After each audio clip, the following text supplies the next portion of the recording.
喺英治時期話港督係香港最重要嘅人呢，相信都冇人反對㗎喇。百幾年嚟，當然有啲港督係比較受歡迎啦，亦都有啲係唔係幾得民心㗎。咁又有冇啲人係唔中意到要暗殺港督呢？ Hello， 大家好，我係港識多史嘅 Godfrey， 我哋已經喺 YouTube 開埋會員制㗎喇。如果你想方便啲睇多啲我哋製作嘅歷史節目嘅話呢，就記得訂閱啦。香港歷史上其實就只係發生過一次暗殺港督嘅事件，而受害嘅港督呢，名氣亦都唔係好大啊。佢就係第15任港督梅含理爵士。近呢幾年啦，大家都對警察出身嘅政府首長好熟悉噶啦，但係香港唯一出身於警察系統嘅港督呢，其實就係梅含理。講翻轉頭啦，其實梅含理係用官學生計劃，亦即係 AO， 喺1881年嚟到香港。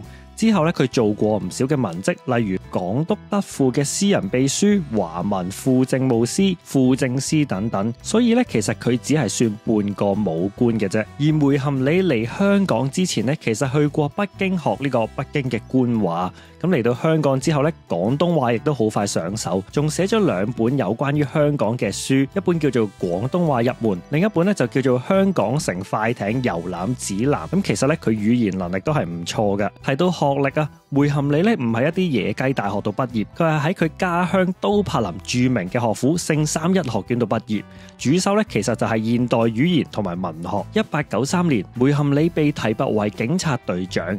一下子咧由文官啦變成武官，咁由於佢嘅爸爸係愛爾蘭嘅首席法官，所以咧佢工作上亦都以守法、公正、強硬而見稱。而喺佢任內咧，其實發生咗2件大事。第一件事就係1898年打擊警隊裏面貪污嘅案件。當時咧警隊上上下下都收咗唔少黑錢去包庇一啲地下嘅賭場。有一日啦，有一個叫做謝安嘅線人走上嚟揾梅含理，仲講咗一切嘅收賄事件，破獲啲賭場之後啦，梅含理去懲罰咗一啲英國啦、印度同埋華人警員，多達100幾個人。由於牽連甚廣，謝安最後係竟然俾人滅咗口。另一件事呢，就係1899年嘅新界6日戰爭。當時香港政府喺接收新界嘅初期，梅含理帶隊入到大埔去調查竹棚點解俾人燒咗嘅時候，爭啲俾人伏擊，好彩得到咗文武廟嘅廟祝提水，先至逃過一劫。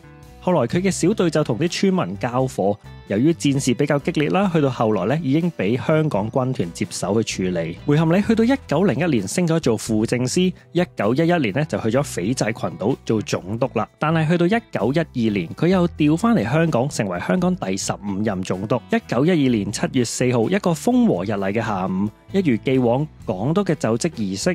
梅含理同家人咧先係搭輪船嚟到香港啦，再轉駁船去到卜公碼頭度落船，然之後就各自上橋向住大會堂出發。沿途咧聚集咗唔少民眾，諗住一睹港督嘅風采。但係當佢哋去到中環郵政總局門口嘅時候，人群之中有一個中國籍嘅男子不懷好意咁樣將隻手伸咗入個衫入面。突然之間，呢名男子突破咗防線，喺港督幾寸嘅範圍之內攞咗一把手槍出嚟，指住佢嘅頭部。梅含理話晒都做過警察，佢本能反應咧就閃咗一下，砰！一聲巨響同埋火光一閃之後，空氣同埋時間就好似停頓咗咁樣。子彈喺梅含理身邊擦過，打中咗後面梅含理夫人坐嘅轎，幾寸之內射失。唔知係港督嘅身手太好啊，定係殺手嘅眼界太差？但無論如何，呢一件都係香港史上發生過唯一一次嘅暗殺港督事件。一時之間，無論係在場嘅群眾啊，定係維持秩序嘅印籍警察，連梅含理同埋梅含理夫人根本就反應唔切，唔知道發生咗咩事。時間靜止咗一排之後，編號839同埋725嘅印籍警員就撲向咗殺手，將佢嗰把上咗膛嘅手槍再搶過嚟，以防佢再開多一槍。之後其他警員亦都一擁而上，梅含理表現得十分之鎮定，喺佢面上面咧睇唔到一絲嘅恐慌，只係慢慢咁樣離開咗個轎啦，去安慰受驚嘅梅含理夫人。不過同死神距離更加近嘅梅含理夫人咧就冇咁冷靜啦，佢差啲俾人爆頭啊，目定口呆咗一陣之後咧就放聲咁大喊，幾乎成條街都聽到佢嘅喊聲。咁但係經過咗佢先生啦、僕人啦同埋一啲外籍嘅市民安慰之後咧，梅含理夫人嘅情緒亦都穩穩定咗一啲，但係亦都係面青口唇白咁樣。至於梅含里嘅3位千金就喺隊伍嘅後面，就睇唔到自己父母爭啲俾人暗殺。另一邊上，警察同埋一啲花生友啦，就喺回過神之後咧，就包圍咗殺手。有啲人咧就掹住佢件衫啦，就睇下佢件衫入面有冇其他危險品。同時間咧，亦都有唔少市民喺度大叫殺死佢，殺死佢。亦都有人咧試圖安撫下其他人，等大家咧就唔好咁不安啦。最後喺幾個警員押送之下，犯人咧亦都由呢個德輔道啦同埋砵甸乍街送到去今時今日嘅大館。梅含里指示手下咧就唔好太過擔心啦。在場 Hong Kong Telegraph 嘅記者就咁樣形容港督，佢如常咁樣作出演說，表現出男子氣概，就好似暗殺事件從來冇發生過一樣。而佢嘅坐姿就好似古希臘神話嘅神獸斯芬克斯一樣咁端正。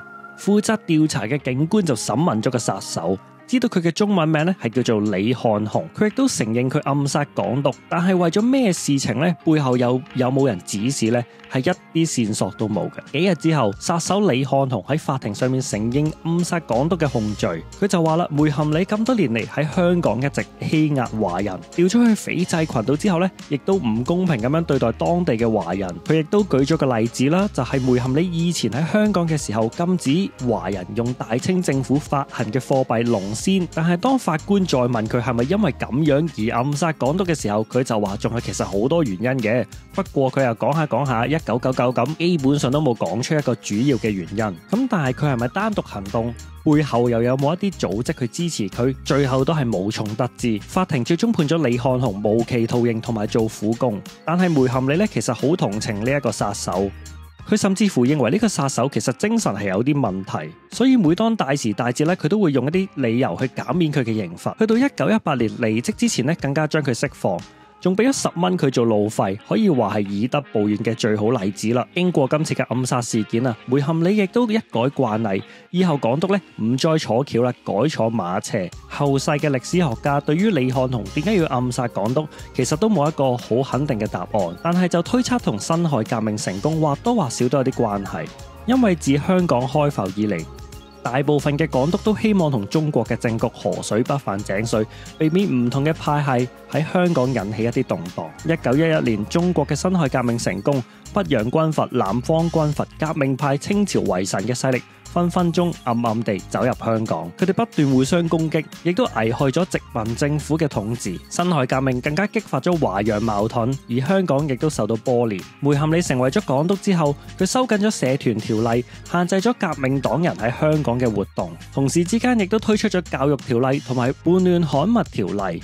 教育條例就規定咗華文學校要向教育師登記註冊，一改之前中文學校毫無管理嘅作風，亦都避免咗中文學校成為咗反對政府嘅基地。而叛亂刊物條例都係針對一啲影響香港或者中國政局嘅刊物。呢兩條條例咧，日後都被視為收窄市民自由嘅政策，亦都成日俾人批評。但係梅含里任內其實都唔係過得幾好彩，佢任內香港發生過一次世界大戰啦、馬場大火等等嘅不幸事件，最後亦都積勞成疾，翻咗鄉下之後冇幾耐咧就不幸過世啦。好啦，今集嘅節目咧就嚟到呢一度啦。如果你想睇我哋更加多嘅影片嘅話啦，就記得 like 啦、share 同埋 subscribe 我哋嘅 channel，仲要 follow 埋我哋嘅 Instagram。